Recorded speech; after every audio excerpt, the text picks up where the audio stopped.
No início da gravação a gente consegue. Beleza. Então, na aula de hoje, nós vamos falar um pouco sobre rochas à base de carbonato de cálcio. Deixa eu ver se meu Word está aberto. Tá. Então, quando eu falo de rochas à base de carbonato de cálcio, só mudar o layout aqui, orientação, paisagem. Então, nós vamos falar sobre rochas à base de carbonato de cálcio. Deixa eu compartilhar a tela com vocês, porque daí fica mais fácil a gente trabalhar, beleza? Aqui, vamos lá. Deixa eu ver aqui para...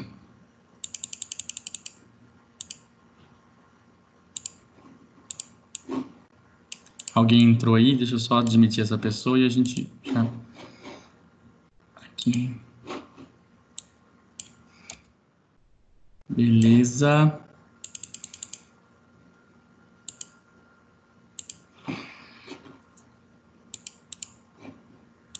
Cadê? Osvaldo. Beleza, então eu vou compartilhar a tela com vocês. Então, beleza, pessoal. A gente vai, então, começar a nossa aula hoje falando sobre rochas à base de carbonato de cálcio. Quando eu falo sobre isso, eu estou falando especificamente dessa rocha aqui, ó, CaCO3, tá? Que nesse caso é um mineral, tá? E a origem desse mineral, ele é um mineral, ele é um 36, isso. Então, esse carbonato de cálcio aqui, ele é um mineral que, na verdade, nesse caso aqui, quando eu falo mineral, eu estou falando da calcita, tá? Calcita, então deixa eu só ir na internet e mostrar para vocês o que eu estou falando de calcita. Quando eu falo calcita, estou falando desse mineral aqui, ó. Certo?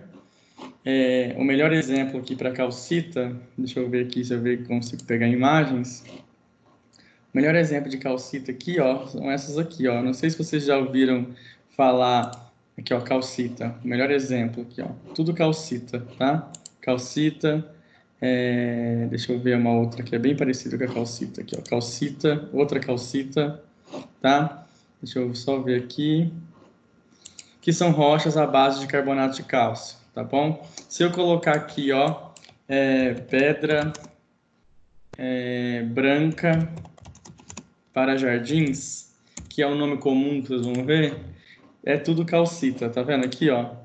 Esse é o melhor exemplo, tá? Calcita, tá vendo? Comumente você vai ver na parte de paisagismo, tá? Em construção civil, você utiliza bastante esse mineral, calcita, para o enfeite aí, seus jardins, etc. Tá bom?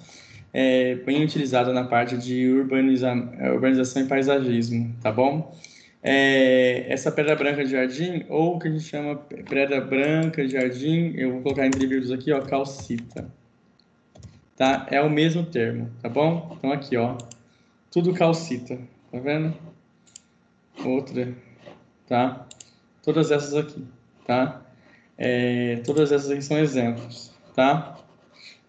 Da forma como ela é processada, etc. Beleza? Então, pessoal, a calcita, voltando lá no meu assunto, ela é a base mineral, tá? Então, um mineral, beleza? Base mineral para as minhas rochas calcárias, tá? Porque dentro das rochas calcárias, né? Ou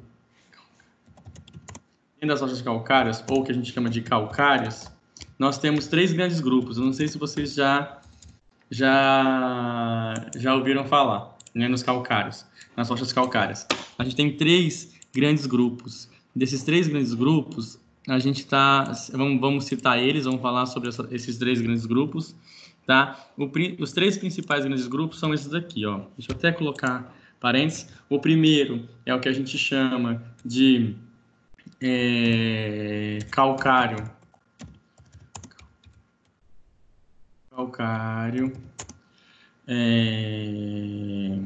industrial, ou melhor, vou colocar aqui, ó, calcítico.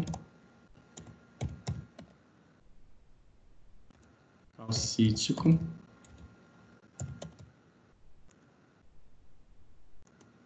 Calcário calcítico, é calcítico mesmo, tá?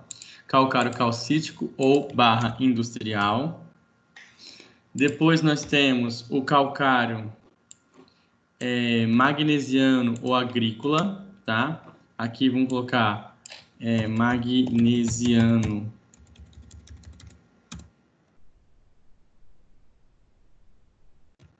ou agrícola, tá? Que é um outro termo.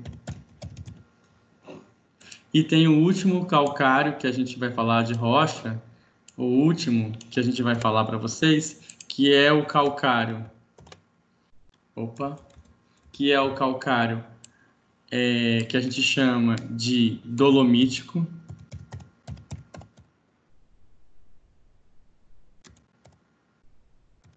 Calcário dolomítico ou o que a gente chama de dolomita, tá?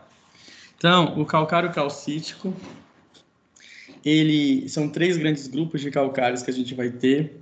Os 3 podem ser utilizados na agricultura, beleza? Os 3 calcários podem ser utilizados na agricultura. Qual é a diferença entre eles? Eu não coloquei para vocês a fórmula química aqui do calcário, mas o calcário tem essa fórmula química aqui, tá? Ó, MgCO3. Pronto, tá aí, ó, a diferença entre a calcita para o calcário, só para a gente pegar aqui, ó, para a gente reduzir, a diferença entre a calcita para o calcário é justamente a presença do magnésio, beleza? Então, a presença do magnésio, ela define o que caracteriza a presença do calcário, beleza? Nesse caso aqui, o magnésio, a presença dele vai definir essas rochas calcárias.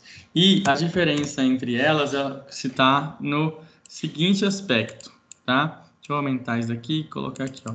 A diferença que tem nessa fórmula química aqui, que eu estou colocando para vocês, apresentando para vocês, a diferença entre esses para qualquer outro calcário é justamente que no calcário calcítico o meu teor de óxido de magnésio, tem que ser menor do que 5%, tá? De MgO, tá? Então, o meu teor de óxido de magnésio no calcário calcítico tem que ser menor do que 5%, beleza? Quando eu falo já para o calcário agrícola, o meu teor de óxido de magnésio ele tem que estar entre 5 a 12% de óxido de magnésio, tá? Então, a diferença entre eles é justamente essa, que tem essa porcentagem de óxido de magnésio, tá? Menor que 5%, no calcário magnesiano de 5 a 12 e no meu calcário dolomítico maior, tá, do que 12%, aqui nesse caso 12% de óxido de magnésio, beleza? Então a diferença entre os meus calcários ela vai estar exatamente na porcentagem de óxido de magnésio. Quando eu falo calcário calcítico, estou falando de um calcário que tem até 5% de óxido de magnésio. Quando eu falo do calcário magnesiano ou agrícola, tem de 5 a 12% de óxido de magnésio. Quando eu falo de calcário dolomítico ou dolomita, maior do que 12% de óxido de magnésio, beleza? Os 3 tipos de calcário, eles são utilizados na agricultura, tá bom? O mais usual aqui, que nós vamos ver em maior quantidade sendo utilizado é o calcário magnesiano ou o calcário agrícola. Mas o calcário calcítico também pode ser utilizado e a dolomita também pode ser utilizada. O que vai diferenciar a escolha do uso é na proporção, na relação cálcio, a relação cálcio-magnésio, tá? A relação cálcio-magnésio vai define a escolha do calcário, tá? Então, todas as análises químicas do solo, eu posso mostrar uma para vocês entenderem o que eu estou falando. É o seguinte, todas elas têm essa proporção aqui, tá? Essa relação cálcio-magnésio, ela vai ser muito importante para a gente saber qual é o tipo de calcário que nós vamos escolher. Não é o foco da disciplina falar sobre isso, tá? Eu só estou complementando para vocês, porque lá, quando vocês forem falar de fertilidade, quando for falar de fertilidade do solo, quando vocês forem falar de fertilidade do solo, vocês a gente vai retomar esse assunto da escolha do calcário, beleza? Mas a relação cálcio-magnésio do solo, no solo define, a relação cálcio-magnésio no solo define o tipo de calcário que vai ser escolhido, tá bom? Vamos lá, então, falar sobre isso. Calcário, vamos só mostrar algumas imagens para ilustrar para vocês. Então, calcário calcítico, tá? Então, olha lá, ó. Dentro do calcário calcítico, nós vamos ver um calcário, ó, muito parecido com esse daqui, ó.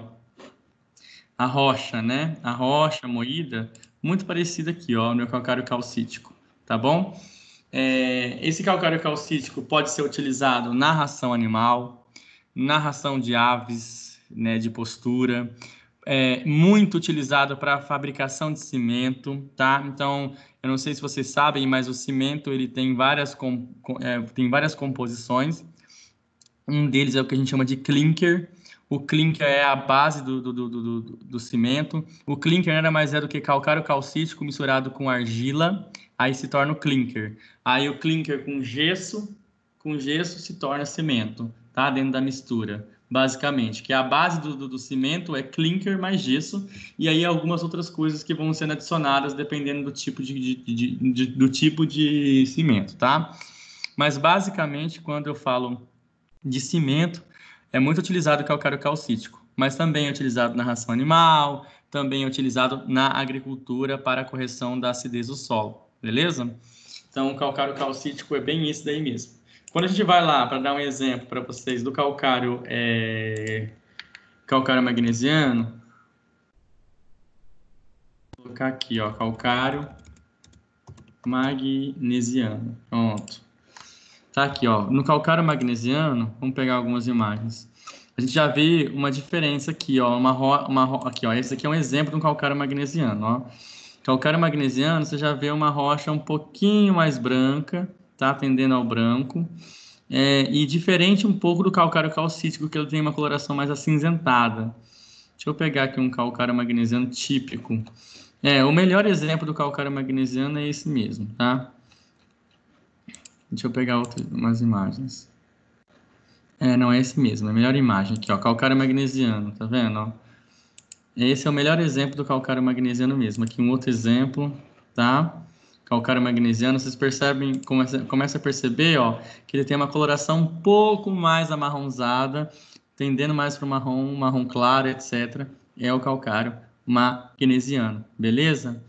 Depois nós temos o calcário a dolomita ou calcário dolomítico. Vou colocar aqui, ó.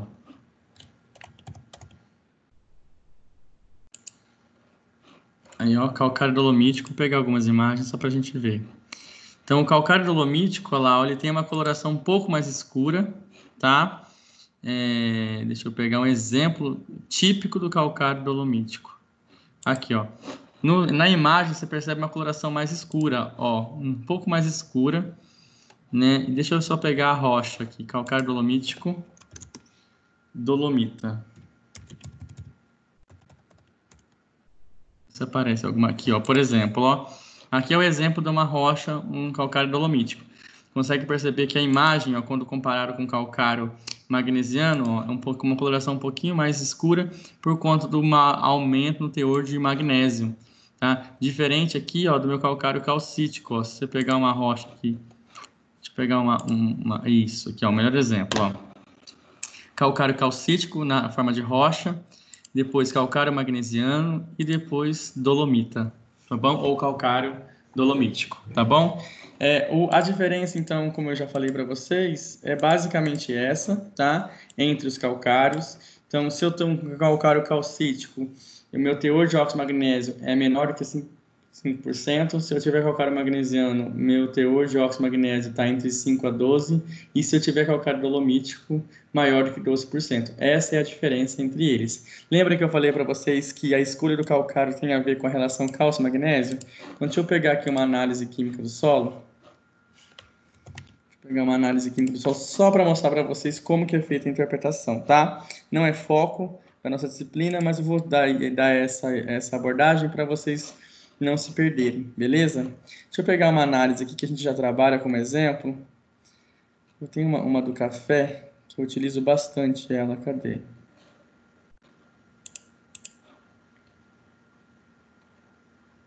Não. Aqui. Essa imagem aqui é a melhor, tá?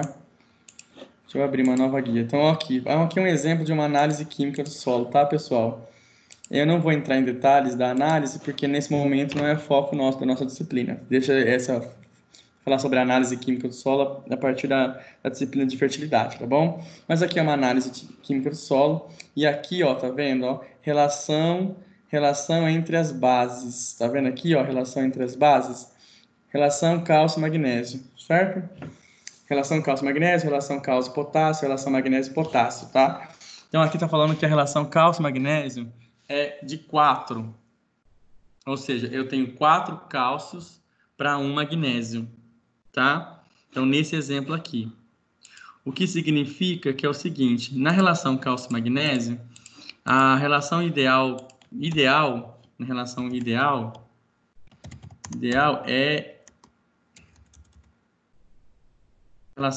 aqui é de 2 para 1 ou 3 para 1, beleza? Aqui a relação ideal é de 2 para 1 ou de 3 para 1, beleza? Essa é uma relação mais ideal, de cálcio para magnésio. Ou seja, eu tenho que ter 2 cálcios, 2 moléculas de cálcio para 1 de magnésio, na proporção no solo. Aqui, na minha análise química do solo, está mostrando que a minha proporção cálcio-magnésio é de 4, ou seja, eu tenho mais cálcio do que magnésio. Então, quando a minha relação de cálcio e magnésio está mais do que 3 para 1, quando está mais do que 3 para 1, eu tenho que aumentar o meu teor de magnésio. Porque eu tenho que ter no meu calcário um teor de magnésio maior, mais elevado, para mim diminuir essa proporção cálcio-magnésio. Se a minha relação cálcio-magnésio tiver menor do que 2 para 1, tiver, por exemplo, 1 para 1, ou então 1 para 2, etc., significa, então, que eu tenho que diminuir o meu teor de magnésio. Aí eu vou utilizar um calcário calcítico. Se a minha proporção tiver 2 para 1 ou 3 para 1 mesmo, como já é o ideal, eu utilizo o meu calcário agrícola ou magnesiano, beleza? Então, a escolha do calcário ele vai depender muito dessa relação cálcio-magnésio, tá? Só estou dizendo isso para vocês, mas é para título de curiosidade nesse momento, mas que isso vai ser retomado lá na disciplina de fertilidade, tá bom? Beleza? Bom, pessoal, em relação aos calcários, em relação às rochas à base de carbonato de cálcio, eu tinha uma aula prática só disso, para me mostrar as rochas, falar sobre isso, etc.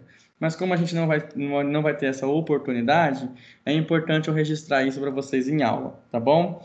Bom, pessoal, as rochas à base de carbonato de cálcio ou os calcários são rochas sedimentares, tá? Então, rochas calcárias ou os calcários são rochas sedimentares, isso é importante lembrar para vocês, que é o último grupo de rochas que a gente viu aí. A gente viu, então, rochas de origem magmática, depois rochas de origem metamórfica, e agora nós temos rochas de origem sedimentar. Então, pessoal, rochas sedimentares. Os calcários é o melhor exemplo de rochas sedimentares que vocês vão trabalhar na agricultura, tá? Inclusive, vocês vão utilizar o calcário como corretivo de acidez para tudo na vida de vocês, tá? Então, o calcário, a rocha, né, moída, ela vai ser um excelente corretivo de acidez, que é muito utilizado na agricultura e que vocês, na vida profissional de vocês, também vão utilizar muito. Então, essa história da escolha do calcário, tipos de calcário, etc., ela vai ser muito importante de lá na frente para vocês, tá bom? Beleza? Por isso que eu achei importante a gente abordar esse conhecimento na disciplina, beleza? Porque já que nós estamos falando sobre rochas de origem sedimentar, nada mais justo do que falar sobre as rochas que vocês mais vão utilizar na agricultura, que são as rochas calcárias, tá bom? Então, alguma dúvida em relação a essa parte do conteúdo da disciplina, pessoal? Professor, dúvida não, José, novamente. Hoje eu tô terrível, hein? Uhum. Eu morei na região de Curitiba ali e aquela região de Almirante Tamandaré, Colombo, tinha muita retirada de calcário. Ali tinha muitos lugares que faziam a retirada de calcário. Tem Sim. alguma interferência em região fria ou região quente para a rocha ser mais, vamos dizer, ser mais fértil, a retirada, alguma coisa assim ou não? Sim, o que você chama de mais fértil, lá na frente vocês vão ver que a gente vai falar de PRNT, que é o que a gente chama de poder relativo de neutralização total, ou a eficiência desse calcário. Bom, não tem diferença entre clima, tá bom? Pelo menos nenhum estudo mostrando isso. Tem regiões onde a formação geológica, devido ao material de origem formado, porque como são rochas de origem sedimentar, como o calcário é uma rocha de origem sedimentar, e uma rocha de origem sedimentar depende de uma rocha mãe origem, que seja ela magmática, que seja ela metamórfica, ou que seja ela uma outra rocha sedimentar, depende muito da rocha mãe que originou, que deu origem àquela rocha sedimentar. Ou melhor, o conjunto de rochas mães que foram degradadas, decompostas, para depois originar uma rocha sedimentar. Tá? Não existe diferença entre clima, não, tá? Pelo menos não existe nenhum estudo que comprova essa hipótese. No Mato Grosso, não sei se vocês sabem, a gente tem duas regiões em que a gente explora rochas calcárias. Vocês sabem dizer onde? Ah, eu não conheço não, que eu tô aqui só há 6 meses, professor. Tá, então, Professor, é Nobres e Jangada. isso. Na região ali de Nobre, Jangada, que é o mesmo formação geológica, Nobres é uma região muito que explora calcário, e nós temos também uma região bem próxima de nós aqui, que também tem rochas calcárias, que é Poxoréu. São duas regiões no Mato Grosso que hoje existe extração dessas rochas e elas são processadas, moídas e vendidas, né, na forma de calcário. Então nós temos em Professor, Poxoréu, Guiratinga também tem. Tinha Guiratinga, o calcário lá, voltou a funcionar. Essa região, quando eu falo Poxoréu, Guiratinga, é a nossa região aqui, tá bom? É porque eu estou falando da mesma formação geológica. Quando eu falo, é porque o afloramento rochoso não é delimitado por município, mas a região de Guiratinga, Poxoréu, toda essa região aqui. Então nós temos essas regiões do Mato Grosso bem estabelecidas que têm rochas de origem calcárias. Existe diferença entre elas na qualidade? Sim, porque a qualidade ela vai depender também não só do processo de moagem, tá? Que a gente transformar essa rocha em pó. Não é só isso que define a qualidade, tá? Mas também o que vai definir qualidade também é o processo de formação geológica. Então, por exemplo, o PRNT, que é o poder relativo de neutralização total das rochas aqui na nossa região, Gratinga, Poxoréu, é um pouco menor do que Nobres, ou seja, a qualidade, em tese, entre aspas, do calcário é um pouco melhor devido à formação geológica lá ser diferente daqui, entendeu? Mas não necessariamente mais eficiente, né? Então, porque isso vai depender muito de frete, da forma como você vai aplicar, etc. E aí o custo de produção fica muito caro e talvez não compensa você comprar de Nobres e sim de Pochorel, tá bom? Professor, Sim. mas ali o de Pochorel, ele é calcítico, né? Ele não é domolítico. Então, a maior parte deles é calcítico, mas é como eu falei para você, todos eles, calcítico, agrícola, ou magnesiano, ou dolomítico, todos eles vão servir para a neutralização do H+, e neutralização do alumínio tóxico. Por quê? Porque a base que reage com o solo é o CO3, tá? É esse daqui que vai reagir com o solo. E em todos eles, em todos os calcários, vai ter CaCO3. O que diferencia um calcário do outro é o teor de magnésio. E a escolha do melhor calcário vai depender disso daqui, ó, da relação cálcio-magnésio do solo. Então, não necessariamente um calcário calcítico não é ideal para agricultura. Ele pode ser ideal, sim, tá? Dependendo da proporção de cálcio para magnésio que tiver naquele solo, tá bom?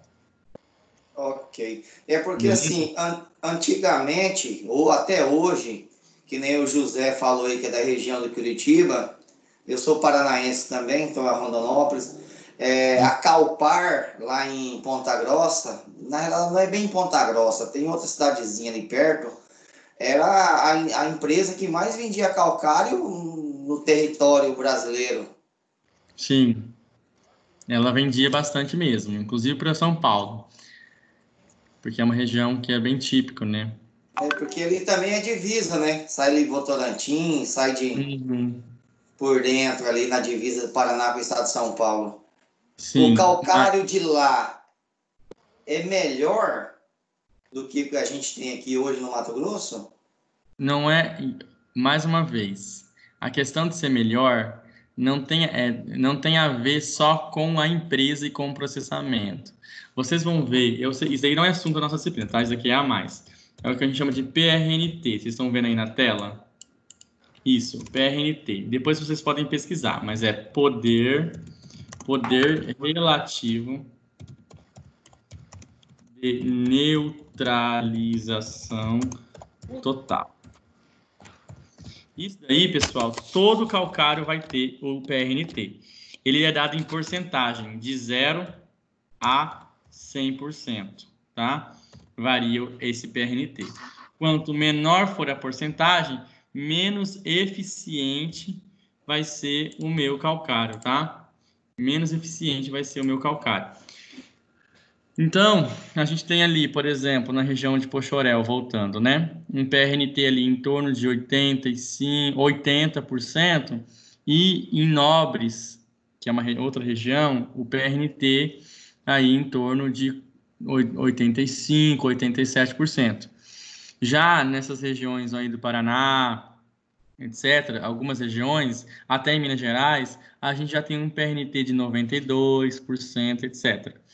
Então, em relação ao PRNT, pode ser que sim, que o calcário seja um pouco melhor, mas o poder relativo de neutralização total vai depender da granulometria, ou seja, o tamanho do grânulo, aí envolve eficiência de moagem, e também da eficiência relativa, que é o quanto de óxido de cálcio e magnésio consegue neutralizar o meu H+ no solo, ou o meu ácido, certo?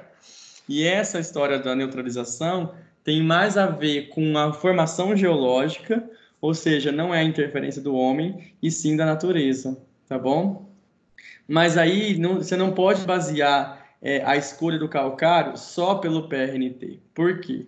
Porque você também tem que ver o custo, né, desse calcário, o frete para você transportar ele, etc. Né, é o que a gente chama de logística. Então, dentro da logística, pode ser que não compense você ir lá no sul buscar, sendo que você tem aqui na nossa própria região um calcário que pode ser utilizado, entendeu?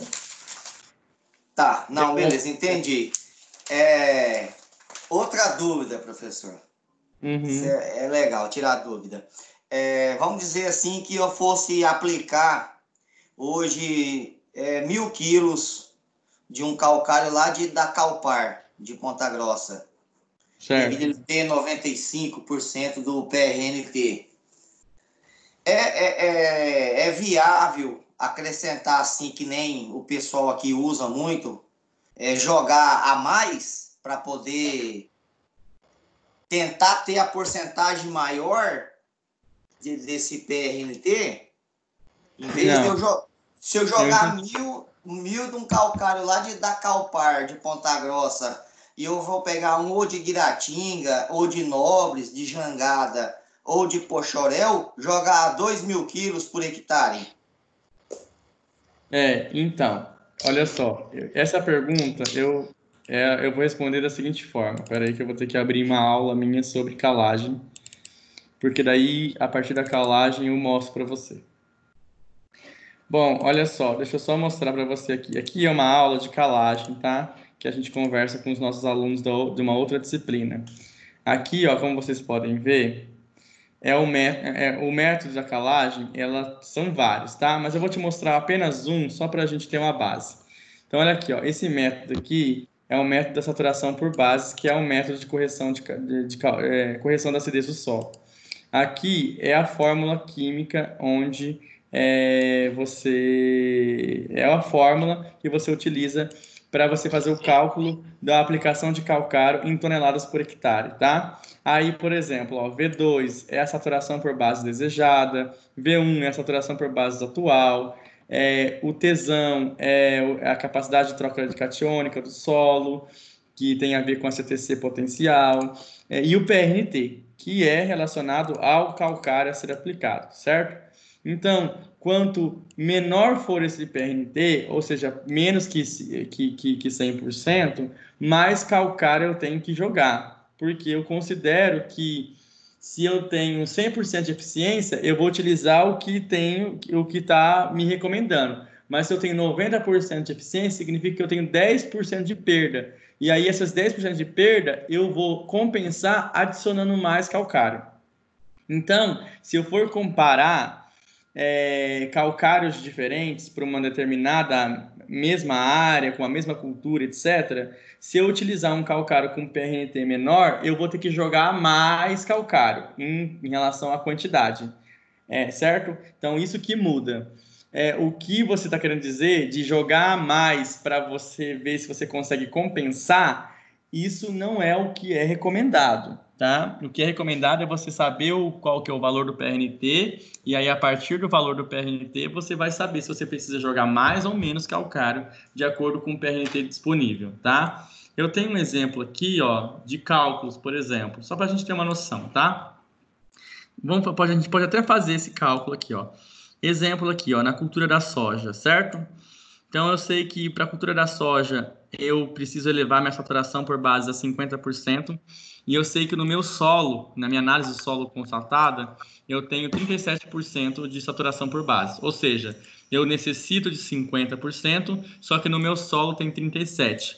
E eu estou utilizando um calcário com PRNT de 91%, certo? E a minha CTC potencial, que é potencial, minha CTC potencial desse solo é de 5,3 centimol por decímetro cúbico, beleza? Então, essas aqui são as informações que eu vou precisar extrair da minha análise do solo e da minha cultura para eu poder fazer o cálculo de calagem, tá? Então, olha só onde o PRNT entra aqui, ó, no final da fórmula, certo? Então, nesse meu exemplo aqui, certo? Que eu dei para vocês, eu preciso jogar 0,76 toneladas por hectare de calcário para mim atender essa recomendação. Se eu tivesse um PRNT aqui, por exemplo, de 100%, vamos colocar aqui um PRNT de 100%, só para vocês terem uma noção do que eu estou falando, tá? Quantos de calcário que eu tenho que aplicar? Consegue fazer esse cálculo aí, vocês? Vocês conseguem fazer ou não? Ou se vocês querem que eu faça? Vou fazer aqui para vocês, tá? Ó, vamos só supor para vocês aqui, ó. Então, vamos lá. Pegando na calculadora aí, se você fizer jogar as informações de acordo com a fórmula, ó, 50 menos 37, certo? Vezes 5,3, tá? Então, se o meu PRNT, peraí. 50 menos 37 vezes 50 menos 37 vezes 5,3 vai dar 68,9 dividido por 100, que seria o meu PRNT, eu tenho que jogar aqui, ó, 0,600. Vou colocar aqui 0,689, tá? Vou colocar assim só para a gente fazer uma comparação, tá? Então aqui, ó, olha só, deixa eu só grifar para vocês entenderem o que eu quero dizer. Então olha só, com o meu PRNT de 91%, eu tenho que jogar isso aqui de calcário. Se o meu PRNT for 100%, eu tenho que jogar 0,689 toneladas por hectare, ou 689 quilos de calcário por hectare, beleza? Então, vocês percebem que quando eu aumento o meu PRNT, eu diminuo a minha necessidade de calagem, ou diminuo a quantidade de calcário a ser aplicado. E se eu diminuo meu PRNT, por exemplo, coloco aqui 80, eu aumento a minha necessidade de calagem. Então, por exemplo, aqui, ó, vamos fazer com 80%, vamos supor que seja 80% aqui, tá? 80%, beleza. Professor? Sim. E tudo vai depender do V2, V1 e o CTC de potencial para você fazer essas contas para saber o que vai ser a dosagem por hectares. Isso, esse é o cálculo, tá? Isso é uma das formas, é que eu não falei das outras, tá? Não, porque na disciplina a gente mostra os métodos. A gente mostra o primeiro método, que é esse, que é o mais usual. Depois tem o método Tem o método da neutralização do alumínio tóxico, tá? Que é com essa fórmula química aqui. E o terceiro método, o tampão SMP, que é baseado nessa tabelinha aqui, tá? São 3 métodos, na verdade, de recomendação, mas o mais usual é esse que eu estou mostrando para vocês. E aí eu estou mostrando para vocês o seguinte, ó. Por exemplo, se eu utilizar o PRNT de 80%, olha quanto que fica, ó. Se eu pegar aqui na minha base, 50 menos 37 vezes... Ó, 50 menos 37 vezes 5,3 dividido por 80, olha lá, ó, eu tenho que jogar o meu solo 0,86,1 toneladas por hectare. Então, vocês conseguem perceber que o meu PRNT, ele contribui muito para a recomendação, ó. Com um PRNT de 80%, eu tenho que jogar 0,861 ou 861 quilos por hectare. Aqui eu tenho que jogar 760 quilos e aqui 680 de acordo com o meu PRNT. Então, 80%, 91% e 100%. Então, vocês percebem que o PRNT, que está relacionado à qualidade do calcário, vai influenciar na quantidade de calcário recomendada, beleza? Não sei se eu respondi a sua pergunta, mas é mais ou menos nessa ideia, tá? O PRNT vai definir muito a quantidade de calcário a ser aplicada, você vai ter que jogar mais ou menos, beleza? Beleza, professor. Certo. Então, pessoal, a gente termina essa parte de rochas, tá? Então, a gente falou das rochas magmáticas, rochas metamórficas, rochas sedimentares e damos exemplos de rochas sedimentares à base de carbonato de cálcio, que seriam os nossos calcários aí, beleza? Agora, na aula de hoje, nós vamos falar... Deixa eu só fechar isso aqui. Deixa eu fechar essa. Deixa eu só fechar isso daqui também. Então, na aula de hoje, nós vamos falar sobre horizontes ou perfil do solo, tá? Nós vamos dar sequência aí na aula falando sobre isso, beleza? Quando a gente fala de perfil do solo, pessoal, a gente está falando basicamente de um bolo sendo fatiado e observando as camadas dele. Se a gente for para a internet agora e olhar um pouco o nosso... Deixa eu fechar isso aqui, que isso aqui já não vai fazer mais parte. Se a gente colocar assim, ó, perfil do solo, tá? colocar uma coisa nesse sentido e olhar as imagens, a gente vai ter bastante imagem representativa dos horizontes. Vou pegar uma imagem que melhor representa aqui para nós. Então, aqui, ó, essa imagem ela é bem interessante porque ela mostra basicamente os perfis, o perfil do solo aí fatiado. Deixa eu ver se a gente consegue pegar essa imagem e ampliar ela. Tá. Então tá aqui, pessoal, ó. Como vocês podem perceber, o nosso perfil do solo ele é dividido em camadas, tá?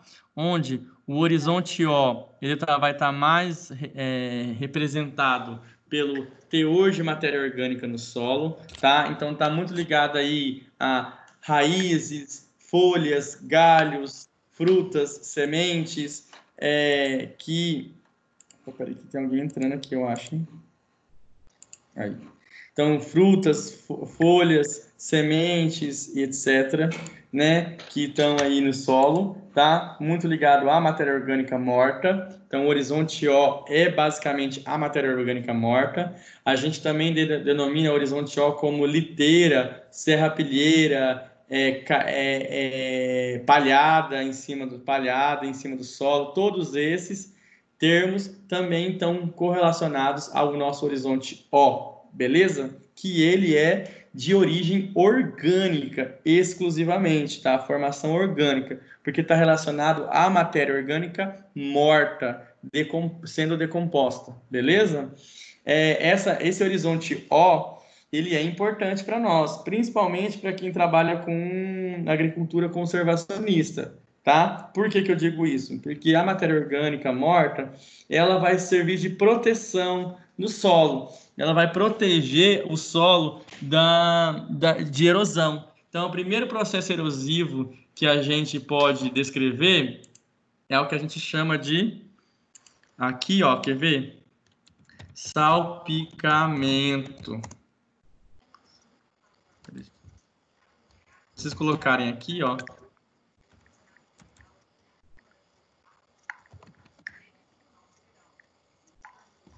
Vamos ver se esse termo vai dizer isso.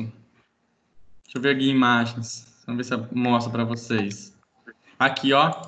Aqui é uma imagem típica do salpicamento, tá? Deixa eu mostrar aqui para vocês de uma outra forma. Aqui, ó. Essa imagem, ela representa muito o que eu estou falando sobre o que é salpicamento. O que é salpicamento, pessoal? É o impacto da gota da chuva. Então, quando a gota da chuva ela cai no solo, o primeiro impacto que ela tem é a força cinética, né, que ela tem, que ela incide sobre o solo. E essa força, ela vai desprender partículas de solo. Depois, segundo processo erosivo, é o que a gente chama de erosão laminar, que é o escorrimento aí já superficial da água do solo, né, na superfície do solo. Mas o primeiro processo erosivo é o salpicamento. Por isso que a matéria orgânica, ou esse horizonte O aqui, ó, esse horizonte O, ele é muito importante para a proteção do solo, beleza? Depois nós temos o nosso horizonte A, né, que também pode ser horizonte ístico, né, H, nós vamos ver isso depois, na aula que vem nós vamos aprofundar, porque hoje já vai estar bem extensa a aula em relação a isso, mas não tem importância. Mas nosso horizonte A aqui já é um horizonte em que eu tenho parte mineral, então eu já vou ter areia, silt e argila misturado à matéria orgânica, tá? Quando você olhar os horizontes de diagnóstico aqui, oh meu Deus, quando vocês olharem os horizontes de diagnóstico aqui, ó, no site da Embrapa, tá? Vocês vão ver aí, ó, os horizontes diagnósticos superficiais, né?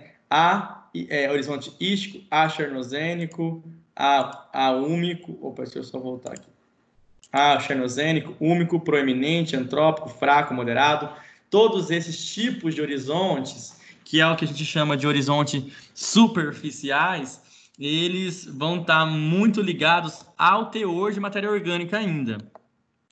Então, o teor de matéria orgânica e o grau de intemperismo, se ele é um solo eutrófico, se ele é um horizonte eutrófico, distrófico, é o que vai definir esses horizontes aqui. A diferença entre eles é basicamente está relacionado basicamente ao teor de matéria orgânica. Entretanto, é um horizonte que já apresenta, camada, parte mineral também aí, areia, silício e argila, tá bom? Alguém entrou aqui? Não. Tá, então tem já apresentando aí uma parte mineral, tá? Já no horizonte B, que seria essa parte aqui, ó, e que também a gente vai chamar de horizontes superficiais. Tem alguém com... Deixa eu ativar o mudo aqui, porque eu acho que tem alguém com WhatsApp aí. E eu sempre acho que é alguém que está entrando. Então, pessoal, voltando lá, esse horizonte B é um horizonte, tá, que ele já está mais ligado à parte mineral do solo, ou seja, areia, silício e argila. Já não tem tanto mais o teor de matéria orgânica como tem no horizonte A. A descrição e as características desse horizonte, que é o horizonte B, que a gente chama de horizonte subsuperficial também, são outras características físico-químicas, então vai estar relacionado aí ao grau de intemperismo, vai estar relacionado à proporção, à textura, à granulometria desse horizonte, etc., a fenômenos físico-químicos, como migração de argila do horizonte A para o B, e etc., tá? Então, o horizonte B, ele é um horizonte já em tese, mais mineral, tá? Ou seja, de areia, silício e argila. E o que vai definir os diferentes tipos de horizontes, porque aqui, ó, quando você coloca horizontes subsuperficiais, tá? Vai ter um monte, ó. BT, BW, B latossólico, incipiente, nítico, espódico, plânico, alto, plíntico, glei, cálcico, fragipan, duripan e assim por diante. Então, todos esses horizontes estão relacionados ao horizonte B, e a diferença entre eles vai estar mais ligada à questão da granulometria, da textura, né, do teor de areia, silício e argila, na migração dessa argila do horizonte A para o B, a questão do grau de intemperismo, se ele é eutrófico, distrófico, se ele foi removido bases, não foi removido bases, se sofreu processo de transformações pedogenéticas ou não, mas está mais ligado à parte mineral, não mais orgânica, como é o horizonte A, por exemplo, e o horizonte O, beleza? Já o horizonte C, pessoal, que seria a última camada do solo, depois do horizonte C a gente teria a rocha. Esse horizonte C está muito ligado ao intemperismo da rocha. Então, fragmentos de rocha sendo intemperizadas já em processo de intemperismo, tá? É o que a gente chama de horizonte C, que é uma rocha em grau de intemperismo já avançado, beleza? Que não é um solo formado ainda, não é um perfil do solo já estabelecido, mas já é uma rocha sendo fragmentada e decomposta para originar mais perfil do solo, beleza? Então, no meu resumo aqui, que daí eu vou até parar nisso, porque daí depois eu ia entrar agora nos horizontes diagnósticos, quando a gente fala de perfil do solo, nós estamos falando dessas camadas, beleza? E desses horizontes diagnósticos aqui. E dentro dessas camadas do solo, a gente define basicamente dois tipos de horizontes. Horizontes superficiais, que está mais ligado ao horizonte O e A, e horizontes subsuperficiais, que está ligado mais ao horizonte B, tá? Do solo, tá bom? Então, o O, aqui, recapitulando, está mais ligado à matéria orgânica sobre o solo, serrapilheira, palhada, galhos, folhas, matéria orgânica morta, etc. É um importante banco de sementes, tá? Então, ali, que nessa parte desse horizonte que vai estar a maior parte do banco de sementes, né, do solo, tá? Então, por isso que ele vai ser importante, não só por isso, do ponto de vista de conservação, o horizonte O vai ser importante também para nós, porque ele protege aí o nosso solo contra agentes erosivos, né? O horizonte A são horizontes superficiais, com alto teor de matéria orgânica, misturado com parte mineral, e o que vai definir as diferenças entre os tipos de horizontes vai ser o teor de matéria orgânica, basicamente. Eu vou mostrar isso para vocês depois. E o horizonte B são horizontes, então, subsuperficiais, que predomina aí a parte mineral do solo, né, areia, silt e argila. E a diferença entre eles vai estar ligada ao grau de intemperismo, à granulometria desse solo, à remoção de bases, se ele é um solo com alto teor de alumínio, com baixo teor de alumínio, se é ácido, não é ácido, tudo isso, né? A fisicoquímica que vai definir aqui os tipos de horizontes Bs, tá bom? Aqui a gente tem alguns exemplos, por exemplo, BI, que é B incipiente, muito relacionado aos cambisolos, BT, que é o B textural, muito relacionado aos argissolos, e BW, ou B latossólico, que está relacionado aos latossolos, tá? Então, esses horizontes Bs definem, por exemplo, alguns agrupamentos de solo, que nós vamos dar exemplo para vocês daqui para frente na disciplina, tá bom? O horizonte C, como eu já disse, é a rocha em processo de intemperismo ou fragmentação. Então, já é uma pré-formação de perfil de solo, tá? É a rocha já em processo de intemperismo. E o horizonte R, que seria o final de todos, seria a rocha já intacta em cima do solo, tá? Sobre o solo. Beleza, pessoal? Na aula que vem, nós vamos então abordar especificamente esses dois agrupamentos de horizontes, que é o que está nos meus slides aqui, ó. Nós vamos falar especificamente sobre os horizontes diagnósticos, tá bom? Nós vamos falar então dos horizontes diagnósticos superficiais, né? Vamos falar um pouquinho dos tipos de horizontes superficiais e vamos falar um pouco dos horizontes subsuperficiais, tá bom? E dar alguns exemplos, discutir isso com vocês em sala de aula e etc. Beleza? Eu não vou dar isso agora, porque senão vai ficar muito extenso para nós e também é ruim, porque na forma, né, com essas exposições de aulas online, não é interessante você ter prolongar muito as aulas, porque senão fica muito cansativo e maçante. Beleza? Mas aí já vamos com essa ideia de que na aula que vem nós vamos falar sobre esses horizontes aqui. O que define esses horizontes, o que caracteriza eles, e o que define esses horizontes e o que caracteriza eles. Beleza? Alguém de vocês tem alguma dúvida, algum questionário a se fazer? Professor, Sim. só uma dúvida. O horizonte A eu já encontro parte da matéria orgânica em processo de mineralização já, né?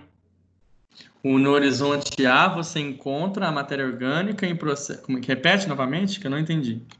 No horizonte A eu já encontro a matéria orgânica em processo de mineralização? Sim, você já encontra. Na verdade, é que em todo solo vai ter a matéria orgânica sendo mineralizada, né? Se você olhar, por exemplo, para essa imagem aqui, no horizonte O também vai ter matéria orgânica sendo mineralizada. Mas aqui nesse caso, a matéria orgânica mais presente vai ser na forma de humus, certo? Com certeza. Que é a última forma que a matéria orgânica pode se encontrar como matéria orgânica, né?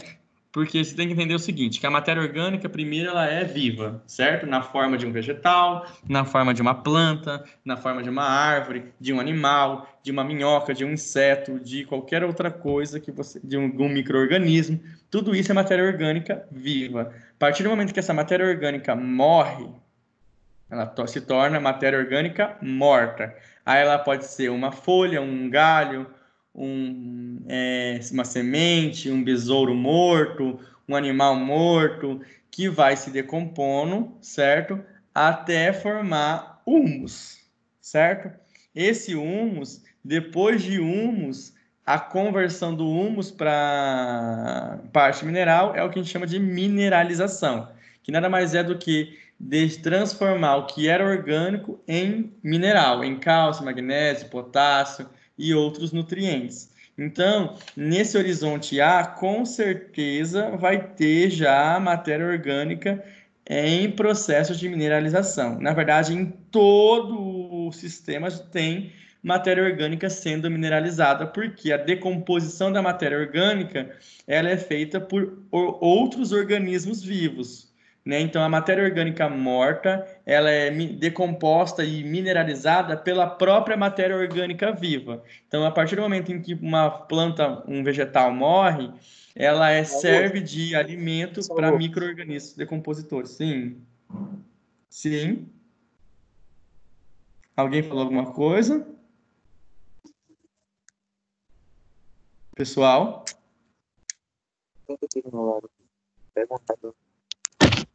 Quem que tá perguntando aí? Desculpa. Marcos?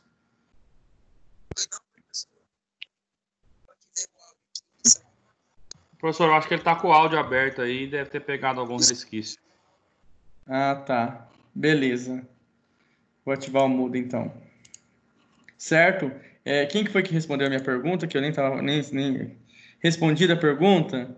Que a mineralização da matéria orgânica ela vai ocorrer em todo o sistema.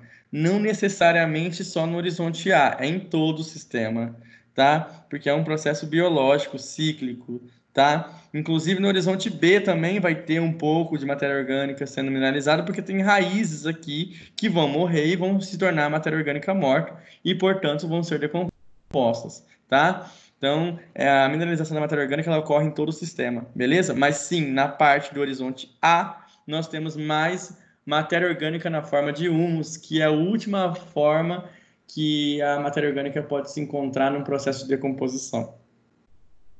Beleza? Beleza, professor. Foi o Manuel que perguntou. Não, respondido sim. Até então, a proposta da minha pergunta era justamente isso, né? No caso, saber qual o horizonte que ele apresentava a maior concentração, né? Da matéria orgânica em processo de mineralização. Ou então, no caso, já Tá. mineralizada, né? Então, nesse caso aqui, matéria orgânica mineralizada já não é mais matéria orgânica, tá? Aí já é mineral, certo? A última estágio da matéria orgânica é humus. Depois de humus, a única possibilidade é mineral, se tornar um mineral, beleza? Então, a matéria orgânica na forma de humus, que é a última fase da matéria orgânica, ela está mais abundante no horizonte A, mais concentrada no horizonte A, beleza? Beleza, professor. Obrigado, viu? Certo? Então, mais alguma dúvida, pessoal, que vocês queiram conversar? Professor, tá me ouvindo aí? Sim, tô te ouvindo. No início da aula eu perdi um pouco aí, eu acho que estava tendo uma palestra aí, um comentário sobre o Covid-19. Antes disso, teve alguma coisa importante, assim, algum trabalho para fazer alguma coisa ou ainda não? Ah, sim, boa pergunta. Eu vou parar então de transmitir aula, porque agora já envolve outras coisas, tá?